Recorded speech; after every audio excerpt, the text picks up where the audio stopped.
SAT, जिसे कहा जाता था स्कॉलास्टिक एप्टीट्यूड टेस्ट, और बाद में इसका नाम चेंज करके इसे कर दिया गया स्कॉलास्टिक असेसमेंट टेस्ट, और अब सिंपली इसे SAT बोला जाता है। सो SAT बुनियादी तौर पर एक टेस्ट है जो वो स्टूडेंट्स देते हैं जो 12 ईयर ऑफ एजुकेशन की कंप्लीशन के बाद अपनी हायर एजुकेशन को यूनिवर्सिटीज़ में कंटिन्यू करना चाहते हैं।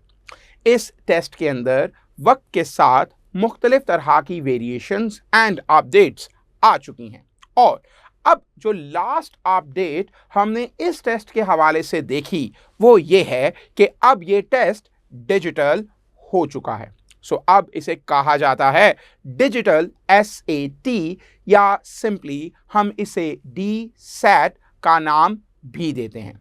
इस वीडियो में हम DSAT के हवाले से पर्टिकुलरली DSAT मैथ पे बात करेंगे, और DSAT मैथ के हवाले से जो पहली क्वेरी हम डिस्कस करेंगे वो ये है कि DSAT मैथ्स में क्या चीज़ अब नई मौजूद है। तो जैसा कि हम ये बात कर चुके कि SAT अब डिजिटल हो चुका है, सो इसका मतलब ये है कि इस टेस्ट को परफॉर्म किया जाएगा लैपटॉप या फिर टैबलेट के ऊपर थ्रू ब्लू बुक ऐप। सो ब्लू बुक ऐप को आप इंस्टॉल करेंगे अपने लैपटॉप या टैबलेट पर, और फिर इस ऐप के थ्रू इस टेस्ट को दिया जाएगा।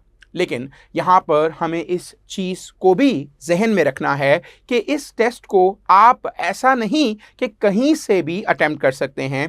इसे स्पेसिफिकली आपको टेस्ट सेंटर में या आपके स्कूल में मौजूद सेंटर में ही बैठकर अटेम्प्ट करना होगा।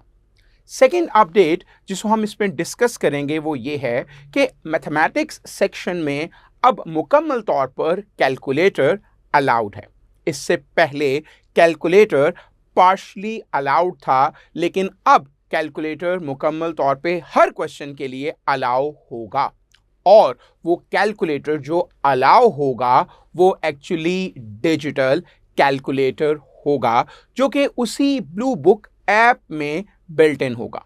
सो इस ग्राफिंग कैलकुलेटर जिसे डेस्मॉस कहा जाता है, इसके थ्रू आप मुख्तलिफ तरह की इक्वेशंस के ग्राफ्स ड्रॉ कर सकते हैं और उनके बिहेवियर को इंटरप्रेट भी कर सकते हैं। DSAT मैथ DSAT का सेक्शन 2 है, और ये बेस करता है दो मॉड्यूल्स पर, मॉड्यूल 1 एंड मॉड्यूल 2।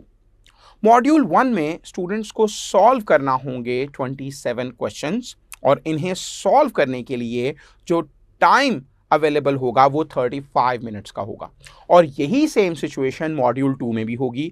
वहां पर भी 27 क्वेश्चंस को सॉल्व करना होगा और टाइम 35 मिनट्स ही होगा। सो अगर हम इन टोटलिटी डिस्कस करें तो DSAT मैथ सेक्शन में स्टूडेंट्स को सॉल्व करना होंगे 27 + 27 54 क्वेश्चंस, और उसके लिए जो टाइम अवेलेबल होगा 35 मिनट्स + 35 मिनट्स 70 मिनट्स का टाइम होगा। DSAT के हवाले से जो नेक्स्ट अपडेट है वो ये है कि अब ये टेस्ट में टेस्टिंग अडेप्टिव होगी। सो अडेप्टिव टेस्टिंग का मतलब क्या है? तो जैसा कि हम ये कह चुके कि इस टेस्ट में, और हम पर्टिकुलरली DSAT मैथ सेक्शन की बात कर रहे हैं, सो सेक्शन 2 में दो मॉड्यूल्स हैं, module 1 and module 2। So module 1 में जब स्टूडेंट्स को क्वेश्चंस फेस करने को मिलेंगे तो कुछ स्टूडेंट्स के लिए वो क्वेश्चंस इजी होंगे और कुछ के लिए वो क्वेश्चंस हार्ड होंगे। सो अडेप्टिव टेस्टिंग एक्चुअली ये है कि जिन स्टूडेंट्स को क्वेश्चंस इजी फील होंगे उनको जो सेकेंड मॉड्यूल ऑफर किया जाएगा वो कंपैरेटिवली हार्ड होगा, और जिन स्टूडेंट्स को फर्स्ट मॉड्यूल के क्वेश्चंस हार्ड फील होंगे उनको जो मॉड्यूल 2 ऑफर किया जाएगा वो कंपैरेटिवली इजी होगा। DSAT मैथ के हवाले से जो नेक्स्ट डिस्कशन होगी वो इसके सिलेबस पे होगी। सो DSAT मैथ पोर्शन को 4 सेक्शंस में डिवाइड किया गया है। The first one is algebra, the second one is advanced maths, the third one is problem solving and data analysis, and the fourth one is geometry and trigonometry. अगर हम बात करें सबसे पहले अलजब्रा के हवाले से, अलजब्रा में जिन टॉपिक्स को हम डिस्कस करेंगे उनमें फर्स्ट टॉपिक है लीनियर इक्वेशन। लीनियर इक्वेशन एक वेरिएबल में भी हो सकती है या फिर दो वेरिएबल्स में भी हो सकती है। इसके अलावा हम बात करेंगे लीनियर फंक्शंस की, फिर हम बात करेंगे सिस्टम ऑफ लीनियर इक्वेशंस की, और ये ऐसा सिस्टम होगा जिसमें मैक्सिमम दो इक्वेशंस को डिस्कस किया जाएगा। फर्दर हम बात करेंगे लीनियर इनइक्वालिटीज की, वो भी एक या फिर दो वेरिएबल्स में हो सकती हैं, और लास्ट में हम बात करेंगे सिस्टम ऑफ लीनियर इनइक्वालिटीज की। ये जो अलजब्रा सेक्शन है ये डीसैट मैथ के 35% को कवर कर रहा होगा। अलजब्रा के बाद अब हम बात करेंगे डीसैट मैथ के सेकंड सेक्शन पर, जो कि है एडवांस मैथ्स। एडवांस मैथ्स में जो पहला टॉपिक हम डिस्कस करेंगे वो होगा पॉलिनोमियल्स का।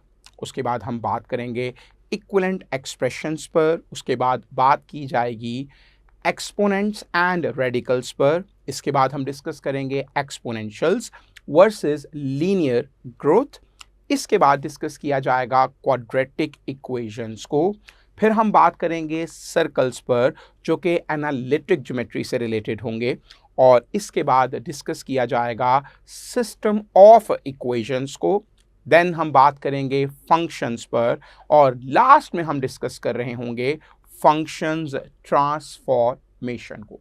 तो ये वो तमाम टॉपिक्स हैं जिन्हें हम डिस्कस करेंगे एडवांस मैथ्स के सेक्शन में, और ये डीसैट मैथ्स का 35% कवर कर रहे होंगे। अब इसके बाद हम फर्दर प्रोसीड करें, एडवांस मैथ्स सेक्शन के बाद जो नेक्स्ट सेक्शन हम डिस्कस करने जा रहे हैं वो है problem solving and data analysis.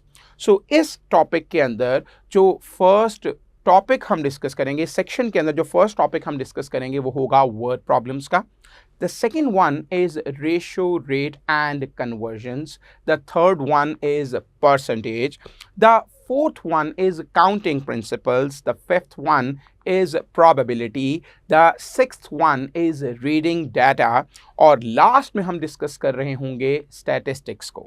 और यहाँ इस बात को भी नोट करें कि problem solving and data analysis का ये सेक्शन डीसैट मैथ्स को 15% कवर करता है। इसके बाद हम प्रोसीड करेंगे नेक्स्ट सेक्शन की तरफ जो कि है ज्योमेट्री एंड ट्रिग्नोमेट्री।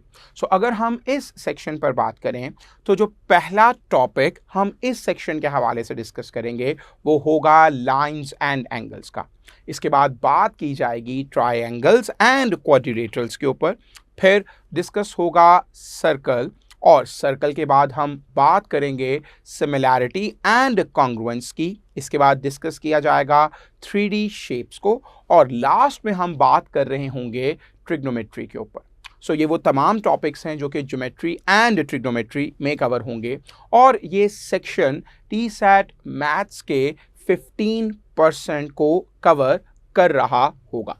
इसी के साथ हमने इन चारों सेक्शंस की अंडरस्टैंडिंग डेवलप कर ली, जिसमें हमने देखा कि अलजब्रा 35%, एडवांस मैथ्स भी 35%, उसके बाद problem solving and data analysis 15%, और ज्योमेट्री एंड ट्रिग्नोमेट्री 15%। इस तरह से ये टोटल 100% बन जाएगा जो कि डीसैट मैथ सेक्शन होगा।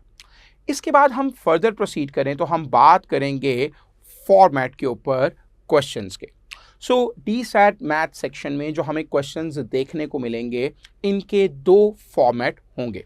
जो फर्स्ट फॉर्मेट होगा वो होगा multiple choice question, and the second one is students produced response. और इन दोनों क्वेश्चंस के हवाले से आप यहाँ पर ऑब्जर्व कर सकते हैं दो वीडियोस को। मल्टीपल चॉइस क्वेश्चन में क्लियरली एक क्वेश्चन के आपको 4 ऑप्शंस देखने को मिलेंगे, जबकि जो स्टूडेंट प्रोड्यूस्ड रिस्पॉन्स क्वेश्चन होंगे इसमें आपको ऑप्शंस नहीं मिलेंगे। यहाँ पर आपको एक सिंपली ब्लॉक नज़र आ रहा है, और आप जो भी आंसर कैलकुलेट करेंगे उसे आप इस ब्लॉक के अंदर फिल कर रहे होंगे, और इस तरह से इन दो फॉर्मेट ऑफ क्वेश्चंस को हैंडल किया जाएगा। इसी के साथ हमारी discussion on DSAT math section complete होती है। See you. in the videos.